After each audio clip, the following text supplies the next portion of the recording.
Bismillahirrahmanirrahim. Assalamualaikum warahmatullahi wabarakatuh. Sebelumnya perkenalkan, saya Fira Halimatus Samsia. Di sini saya akan mereview salah satu artikel yang ada di Harvard Business Review. Artikelnya yaitu berjudul Leading Change: Why Transformation Effort Fail by John Pekotter, atau memimpin perubahan. Mengapa sih upaya perubahan itu bisa gagal? Nah, seperti yang kita tahu bahwa semua pasti berubah. Yang tidak berubah hanya perubahan itu sendiri. Nah, apa sih yang disebut dengan perubahan? Nah, perubahan adalah suatu proses perpindahan secara struktur dan sistematis dari kondisi saat ini ke kondisi masa depan yang lebih efektif dan efisien. Namun, banyak bisnis yang cenderung enggan melakukan perubahan karena salah satunya harus beradaptasi. Selain itu juga, banyak bisnis yang gagal dalam proses perubahan karena tidak mampu beradaptasi atau menolak untuk beradaptasi. Perlu diingat dan digarisbawahi bahwa proses implementasi perubahan dalam organisasi tidak selalu berjalan dengan baik atau sukses, serta proses perubahan atau transformasi ini membutuhkan waktu.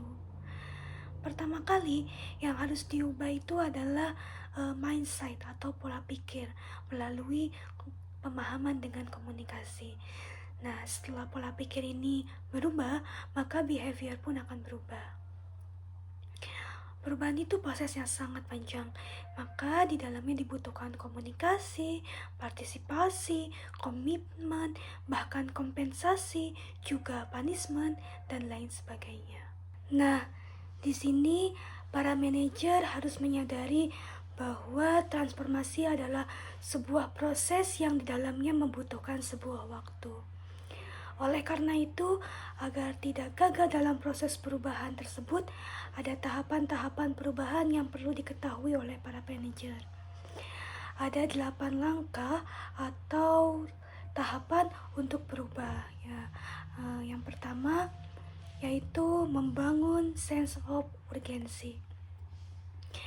Seperti yang kita ketahui bahwa di dalam suatu organisasi ini akan ada orang-orang yang cenderung enggan melakukan perubahan, atau bahasa kerennya mager, sudah enak di posisi sekarang. Salah satu alasannya yaitu karena sudah malas untuk beradaptasi, karena harus beradaptasi kembali.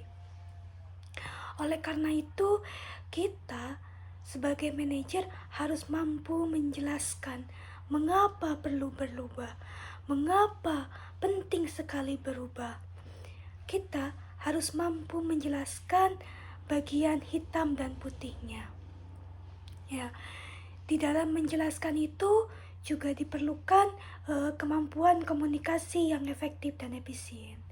Dan perlu diingat bahwa yang pertama kali dirubah itu adalah pola pikir atau mindset. Yang kedua yaitu membentuk koalisi pemandu yang kuat. Dalam konteks perubahan perusahaan akan berguna untuk menggunakan dan memilih orang-orang yang menerima perubahan dan menghindari perlawanan. Memang idealnya yaitu mereka yang memiliki tingkat penerimaan yang tinggi oleh sebagian besar organisasi dan pada saat yang sama juga memiliki keinginan untuk secara aktif mendukung proses perubahan. Karena di dalam proses perubahan akan ada dua kubu, yang dimana kubu yang pertama ini yaitu yakni orang-orang yang akan menerima perubahan, dan akan ada orang-orang yang resisten atau menolak perubahan atau melakukan perlawanan. Jadi akan ada dua kubu ya. Yang pertama adalah kubu yang menerima perubahan dan yang kedua adalah kubu resisten atau menolak perubahan. Nah, orang-orang yang menerima perubahan ini akan dikumpulkan dan akan dibangunlah komitmen yang kuat di dalam kelompok tersebut. Nah, selanjutnya yang ketiga yaitu menciptakan visi. Yang keempat setelah diciptakan yaitu mengkomunikasikan visi. Nah, yang kelima yaitu memberdayakan orang lain untuk bertindak sesuai visi ya. Tadi setelah diciptakan, dikomunikasikan visinya ya dengan baik, langkah selanjutnya adalah karyawan harus dilibatkan atau adanya partisipasi karyawan. Yang keenam yaitu merencanakan dan menciptakan kemenangan jangka pendek. Nah, manajer di sini disarankan untuk menetapkan target sementara yang realistis sejak awal. Jika tujuan antara ini tercapai, motivasi dalam kelompok dalam perjalanan menuju visi lebih terjaga. Namun, mencapai tujuan sementara ini seringkali tidak cukup. Keberhasilan ini juga memang perlu dikomunikasikan. Keberhasilan seperti apa? Tentu keberhasilan nyata ya. Keberhasilan nyata ini akan memotivasi atau setidaknya mempertahankan motivasi. Selain itu, kelompok merasakan dirinya sebagai tim yang dapat mewujudkan kesuksesan bersama. Ini secara alami memperkuat kohesi dan dengan demikian meningkatkan motivasi dan efisiensi kerja. Yang selanjutnya yaitu ketujuh, mengkonsolidasikan peningkatan dan menghasilkan lebih banyak perubahan. Nah, serta yang terakhir yang kedelapan yaitu melembagakan pendekatan baru. Nah, seperti yang sudah disebutkan tadi ya di awal, pada intinya semua pasti berubah. Yang tidak berubah itu hanya perubahan itu sendiri. Dan satu perubahan itu akan menuntut perubahan yang lain. Kalau di dalam suatu organisasi sudah tidak ditanyakan mengapa sih ini harus berubah, mengapa kok perlu berubah, berarti sudah menjadi budaya. Suatu perubahan menjadi bagian dari budaya karena di dalam sebuah organisasi itu sendiri sudah membiasakan perubahan. Organisasi yang membiasakan perubahan sehingga menjadi budaya, dan inilah yang diharapkan oleh setiap organisasi.